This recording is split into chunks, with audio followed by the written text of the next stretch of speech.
Welcome back to JP Boxing Report.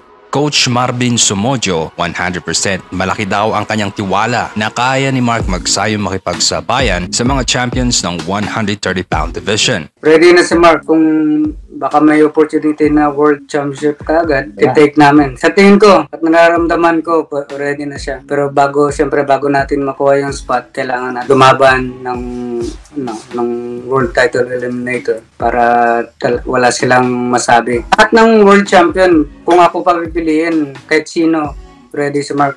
Apat yung World Champion sa 130. So kahit sino sa kanila, ang importante mabigyan lang tayo ng opportunity. Apat na high-caliber fighters ang kasalukuyang World Champions ng 130 pounds or Junior Lightweight Division. Isa na dito ang current WBO champion na si Emmanuel Navarrete,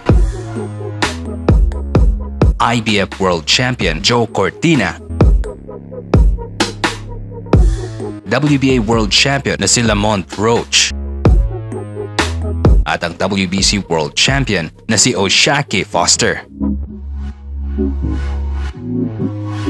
Kamakailan lang ay naging successful ang naging junior lightweight debut ni Mark Magsayo kontra sa Mexican boxer na si Canelito Avilar na dati na din nagpahirap kay Stephen Fulton Jr. Round 1 pa lang aggressive na si Mark Magsayo at hindi niya na pinaporma ang kalaban niyang Meksikano at round 3 tinapos na ni Magsayo ang laban. In the end, Magsayo scores a one-punch KO victory in his 130-pound debut. 3-division world champion at WBC mandatory challenger na si Luis Neri hindi na makapag-antay sa magiging resulta ng Unification Championship bout nila Tapales at Inoue ngayong December 26. Ayon kay Neri, nasa kanya na daw ang lahat ng skills para talunin ang dalawa at seryoso daw ito sa kanyang sinasabi. Kaya daw wasakin kung sino man daw ang mananalo sa dalawa, kung si Inoue ba or si Tapales. It doesn't matter daw, aba. Si Neri ay may kasalukuyang record na 35 wins, 27 knockouts at may isang talo. Ang huling laban niya ay noong July 8 kung saan ni-knockout niya ang Pinoy na si Froilan Saludar.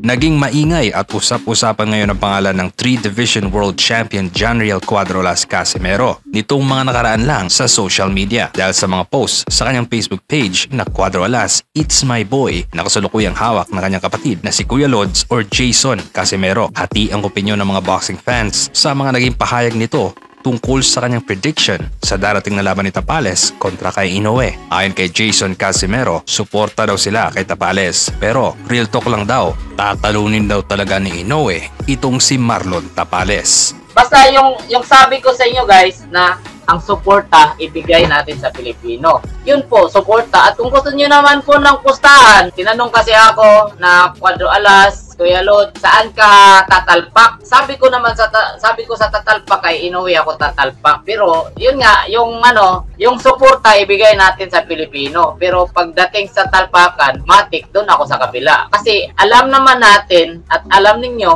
kung sino ang yamado doon at sino ang hindi yamado. And that's it for this video, JP Boxing Report. Time out.